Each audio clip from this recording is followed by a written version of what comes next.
Hotep à tous, bienvenue sur la chaîne des panafricanistes par essence, par conviction et par excellence.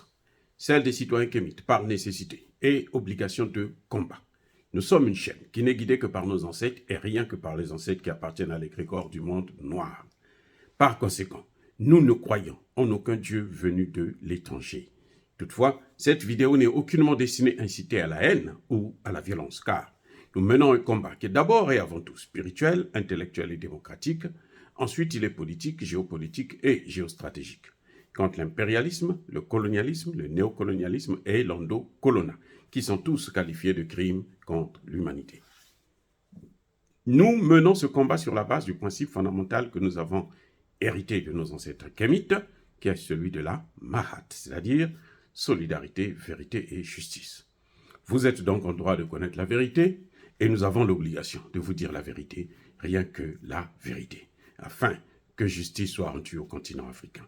Et ça, c'est notre modeste contribution dans cette noble lutte en faveur de la souveraineté, la dignité, la solidarité et l'unité africaine. C'est exactement ça que nous appelons le panafricanisme.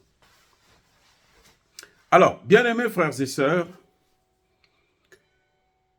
le Niger, le gouvernement du Niger a accusé le secrétaire général de l'Organisation des Nations Unies, la France et deux pays francophones de l'Afrique de l'Ouest de boycotter la présence du gouvernement nigérien aux Nations Unies. Le ministre nigérien a même parlé du secrétaire général qui s'est fourvoyé et qui s'est perdu. Il ne comprend plus rien, il est devenu fou. Ben, ils sont tous fous. Vous savez, quand vous êtes l'ami d'un fou, vous ne pouvez être que fou. C'est pas possible qu'un fou et un homme normal puissent être des amis. Bref, en tout cas, ils ont tout fait pour que le gouvernement du Niger, par la voix de son ministre des Affaires étrangères qui était à New York, qui a été même reçu par Guterres, ne puisse pas intervenir.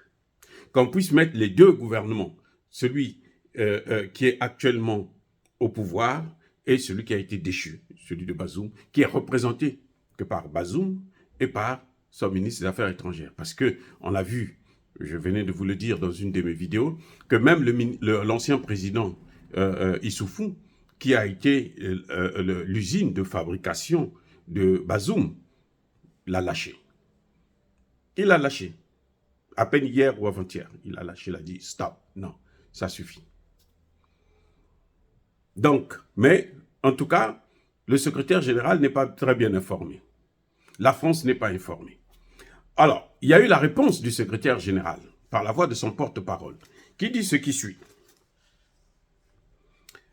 En cas de lettre de créance concurrente de la part d'un État membre, le secrétaire général transmet la question à la commission de vérification des pouvoirs de l'Assemblée générale qui délibère sur la question. Le secrétaire général ne décide pas. Ça, c'est Stéphane Dujarric, qui probablement doit être un Français. Bon. Vous savez, ces gars-là, ces gens-là, ce sont des escrocs. Ça dit que eux-là, ce sont des criminels. Ils le savent, oui, ils peuvent saisir la commission. Mais vous allez saisir la commission comment? Au nom de quoi? Au nom de quoi vous pouvez saisir la commission? Je vous ai dit la dernière fois que ce n'est pas possible que l'ancien ministre des Affaires étrangères de Bazoum puisse aller aux Nations Unies. Ce n'est pas possible. Avec un passeport diplomatique du Niger, puisqu'ils ont annulé ces passeports. À moins que le gouvernement du Niger ait commis l'erreur de ne pas annuler son passeport. S'il a commis cette erreur-là, alors là, c'est de sa propre faute. Mais s'il avait annulé ce passeport-là, l'annulation-là, elle est immédiate. Tu ne peux traverser aucune frontière internationale, surtout pas aux États-Unis, non.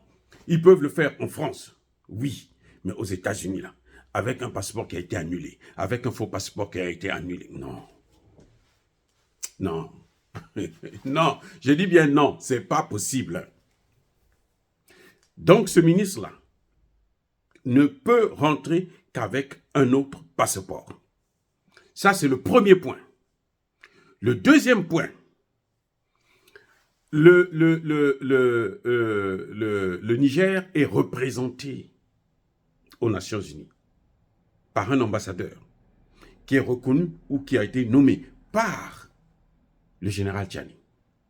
Puisque le ministre des Affaires étrangères a même demandé qu'on puisse refuser d'accréditer cet ambassadeur.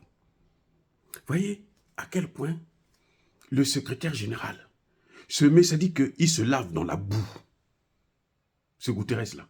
S'il n'est pas drogué, c'est que, comme je disais tantôt, il est fou. Parce que c'est l'ami d'un fou. Emmanuel Macron, c'est un fou. Je dis bien un fou. Complètement fou. Donc le secrétaire général est rentré dans le même rang, dans la danse. Et il se ridiculise. Il n'y a aucune raison que, je vous ai déjà dit, que, comment vous l'appelez, Massaoudou, là, ou Massaouni, puisse rentrer aux États-Unis avec un passeport nigérien. Ça, c'est le premier point.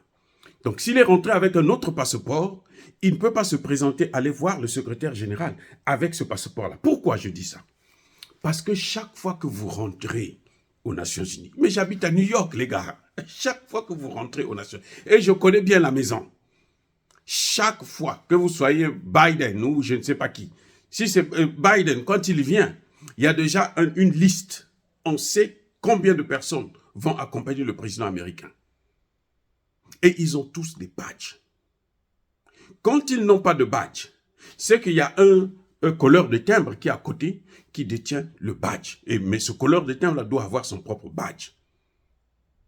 Et quand il arrive, on annonce, on sait déjà que non, ça c'était le président, ça c'était le gouvernement. Donc, ce type-là, le ministre des Affaires étrangères de Bazoum, ne peut pas avoir accès au secrétaire général de l'ONU. Ce n'est pas possible. Vous comprenez?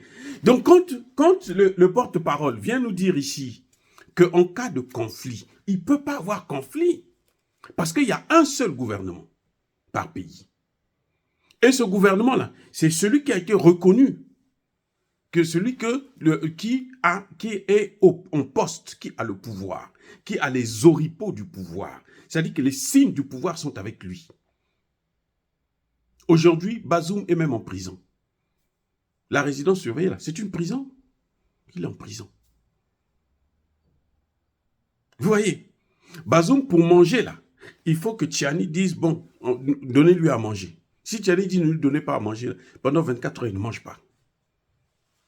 Et je crois que Tchani doit être plus dur avec Bazoum, parce qu'il est en train de trop le caresser. C'est pour ça que la France continue à danser comme ça. Il ne peut pas. Donc, quand le ministre des Affaires étrangères de Bazoum arrive à New York avec un faux passeport, c'est-à-dire avec un passeport étranger, qui n'est pas du Niger, il ne peut pas, malgré ça, rentrer aux Nations Unies parce qu'il faut que la liste vienne de l'ambassade. Il ne peut pas avoir deux listes, ce n'est pas possible. Les gars, cette hypothèse-là, ça ne peut pas se faire. À moins que ce soit comme en Libye. Mais en Libye, ce sont les Occidentaux qui ont détruit la Libye. Et les Occidentaux eux-mêmes reconnaissent deux ambassadeurs. D'ailleurs, même dans le cas des Occidentaux de la Libye, il n'y a qu'un seul ambassadeur qui est reconnu par la communauté internationale, ce n'est pas deux. Donc, dans le cas du Niger, là, nous savons qu'il y a un seul pays qui ne veut pas reconnaître la présence, la légitimité de Tchani. C'est la France, qui détient le droit de veto, qui donc peut faire, et à coup sûr, a dû faire le chantage au secrétaire général, parce que je pense qu'il devrait connaître. Si lui ne connaît pas, il est entouré. C'est-à-dire que le secrétaire général, comme vous le voyez là, il ne fait rien. Il vient seulement lire des papiers. Tout est fait par son entourage, par des experts qui connaissent ces questions. J'ai travaillé aux Nations Unies, je connais comment ça fonctionne. Même dans les États quand on nous envoie, par exemple, les missions de maintien de la paix, le représentant spécial, il ne fait rien. Il fait qu'acheminer les lettres à Washington, c'est tout. Mais tout le travail, c'est nous qui le faisions. Nous, on va sur le terrain, on va rencontrer les maires, on va rencontrer les députés, on va rencontrer les ministres, on va rencontrer... Et c'est comme ça. Et on amène des informations, on vient lui donner, on lui dit, bon, mais on fait passer ça par hiérarchie. Le premier niveau, celui, ceux qui vont sur le terrain, ils amènent, et maintenant, chacun donne ses informations, parce que la journée, vous passez tous chacun quelque part. On donne les informations. Maintenant, le chef du bureau régional, donc le chef de la province ou du département, il fait le résumé de tout. D'ailleurs, le résumé est fait par quelqu'un d'autre. Il y a une autre section qui s'occupe que de ça. Ils font le résumé, et ce résumé-là, on envoie ça au chef du bureau. Le chef du bureau lit ce résumé. S'il ne comprend pas certaines questions, on appelle ceux qui ont envoyé donné ces informations pour venir s'expliquer. Et puis, il prend ça maintenant, il envoie dans la capitale. Notamment, par exemple, le cas échéant, là où j'étais dernièrement, c'est à Port-au-Prince. Maintenant, le chef de la section des affaires civiles reçoit les rapports qui viennent de toutes les sections, tous les départements. Et lui, maintenant, il a une équipe aussi avec lui qui fait un résumé de tout ça pour en faire un seul rapport. Et ce rapport-là, il le prend, il va déposer sur la table du représentant spécial. Et le représentant spécial prend ça, il achemine ça à New York. Donc, les choses sont telles que personne aux Nations Unies, personne à New York ne pouvait ignorer que celui qui représente le pays, c'est Tiani. Les seuls qui l'ignorent, c'est la France, qui a refusé, qui a violé la Convention de Vienne. Vous comprenez? Et vous avez les deux pays francophones, ça ne peut être que le Bénin et comment vous l'appelez, la Côte d'Ivoire. Puisque le Sénégal, mais Macky Sall l'a reconnu, sur RFI, vous avez tous entendu cette vidéo, il a dit que le secrétaire, le président de la CEDEAO, M. Tinubu, est en train de négocier avec Tiani. Tinubu n'est pas en train de négocier avec la mère de Macron ou de Guterres. Tinubu est en train de négocier avec Tiani. Et Tinubu l'a même dit à la tribune des Nations Unies. Il l'a dit. Et Macky Sall l'a répété sur RFI. Donc, si les deux pays qui pouvaient poser des problèmes, ça doit être donc les deux pays de la CEDEAO, c'est la Côte d'Ivoire et le Bénin. Et puis, bien entendu, leur maître, la France. Mais, ce qu'il y a de bizarre, c'est que le secrétaire général est tombé si bas. Le secrétaire général est tombé si bas. Il ne peut pas avoir deux plaintes, deux demandes concurrentes. Ce n'est pas possible. Parce qu'il n'y a qu'un seul gouvernement qui envoie les papiers. Il y a des ministres qui sont en prison. Si le secrétaire général n'est pas informé, c'est qu'il a un problème grave. Le secrétaire général, il a un représentant dans pratiquement tous les pays. Et il a un représentant dans chaque sous-région. Mais attendez, il a des gens, il y a la MINUSMA qui est là en Mali. Elle couvre aussi des pays comme le Niger et le Burkina Faso, puisque eux, ils ont, comment dirais-je, ils sont là pour la lutte contre le terrorisme, et on sait que la situation est liée dans le Sahel. Donc, ils ont un œil dessus. Ils ont des informations qu'ils prennent. Donc, si le secrétaire général n'a pas l'information réelle, eh ben, c'est qu'il devrait démissionner. Il devrait démissionner. Mais c'est encore plus grave. Ce que dit Stéphane Dujarric, là, c'est encore plus grave. Ça accuse, le secrétaire général n'est pas informé qu'au Niger, le gouvernement qui est là, c'est celui de Tiani. Mais il sort d'où? Il sort d'où celui-là? Franchement, il sort d'où? La question c'est ça. Il sort d'où? Qu'il ne sache pas, il trouve qu'il y a un conflit. Alors qu'il sait qu'il y a un président qui est là, qui est assis. Ça fait 2 mois. 2 mois après, le secrétaire général ne sait pas qu'il y a un président au Niger, que Bazoum n'est plus président. 2 mois. Le gouvernement américain a envoyé son ambassadeur après le coup d'État. Le secrétaire général ne sait pas ça. Il a des problèmes graves. Il a des problèmes. Et tout son entourage, là, il n'a pas de conseiller pour lui dire, monsieur le secrétaire, là, vous êtes sorti, vous vous fourvoyez. C'est ça qu'a dit le Niger. Il se fourvoie.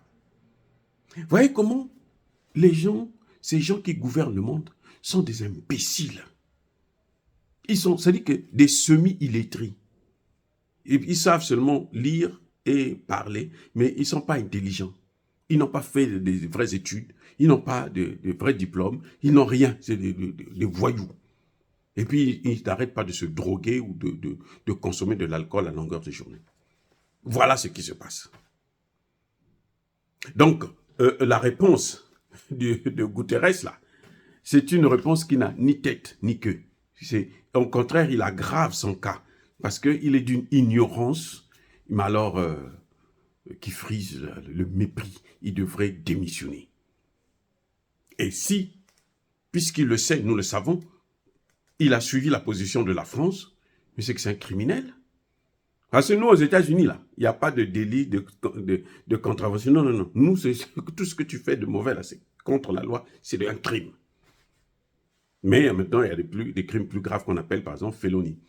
Mais là, mais c'est grave pour le secrétaire général. C'est un criminel. Sa place, c'est en prison, à moins qu'il démissionne.